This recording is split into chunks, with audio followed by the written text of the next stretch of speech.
কানাডাতে সর্বপ্রথম ভোট দেওয়ার একটা দলীয় ভোট দেওয়ার একটা প্রার্থী বাছাইয়ের আনুষ্ঠানিক প্রক্রিয়ায় অংশ নিতে পারলাম। কিন্তু সেটা দেখেন, আমাদের বাংলাদেশের গণতান্ত্রিক যে ব্যবস্থা, এমনও লোক নমিনেশন পাইয়া মাঠে যাইয়া নির্বাচন শুরু করে যে যারে জনগণ ভালো করে চিনেই না।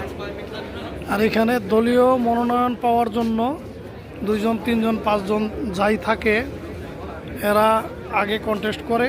তাদের সাথে কমিউনিটির সাথে মানুষের সাথে কার সম্পৃক্ততা বেশি, সেই জন্য সম্পূর্ণ ব্যালটের মাধ্যমে ভোট হয়।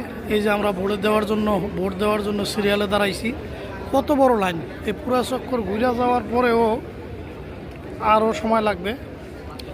এই লাইনে এইবারের প্রার্থী 3 জন। এখানে 3 জনের মধ্যে 1 জন হইবে দলীয় প্রার্থী, যে সর্বোচ্চ ভোট পাবে। এখন ভোটের আগেই একটা ভোট হয়, যেই ভোটের মধ্যে দিয়া প্রার্থী বাছাই হয়। এটা কিন্তু কোনো একটা দলের ভোট। দলীয় যে প্রার্থী আছে 3 জন, 3 জনের মধ্যে কে যোগ্য তারে আমরা আজকে হয়তো যারাই, সবাই তো আর একজনকে ভোট দিবে না, এই লাইনের বিভিন্ন লোক 3 জনের মধ্যে অনেককে ভোট দিবে। যে সর্বোচ্চ ভোটে নির্বাচিত হবে সে আগামী নির্বাচনে এই দলের প্রার্থী হয়ে কন্টেস্ট করবে অন্য দলের প্রার্থীদের সাথে। এই হলো গণতান্ত্রিক সৌন্দর্য এবং স্বচ্ছতা। এইভাবেই ওরা নিশ্চয়তা করে থাকে। আর আমাদের বাংলাদেশে যেমন কুষ্টিয়ায় আমাদের যে ছাত্রনেতা রাশেদ খানরে নমিনেশন দিছে, বিএনপি সব মনে করেন যে এর বিপক্ষে লেগে পড়ছে।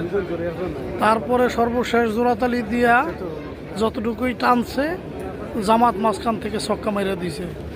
এরকম চাপাইয়া দেওয়া এই ধরনের প্রার্থীতা এই দেশে নাই। অতএব গণতান্ত্রিক সৌন্দর্যের জন্য আমাদের বাংলাদেশেও যদি প্রার্থী বাছাইয়ের আগে স্থানীয় যে কনস্টিটিউট, ওইখানকার জনসাধারণের থেকে মতামত নিয়ে এরকমভাবে যদি প্রার্থী বাছাই করে গণতান্ত্রিক প্রক্রিয়ায় নমিনেশন দেওয়া হয়, তাহলে আস্তে আস্তে হয়তো গণতান্ত্রিক পরিবেশ ফিরে আসবে। যদিও বাংলাদেশে এটা সম্ভব না, কারণ বাংলাদেশে তো যে মক্কায় যায় সেই হনুমান হয়ে যায়। এখন যেভাবে চলছে সেইভাবে তো আর কি বলবো। তবে যাই হোক, আপনাদের সাথে একটু শেয়ার করলাম যে দলীয় প্রার্থী বাছাইয়ের জন্য বিশাল কর্মযজ্ঞ। এই দলীয় প্রার্থী বাছাইয়ের জন্য এই কর্মযজ্ঞের অংশ হইতে পেরে আমরা সর্বপ্রথম নিজেদেরকে ধন্য মনে করছি। ভালো থাকবেন।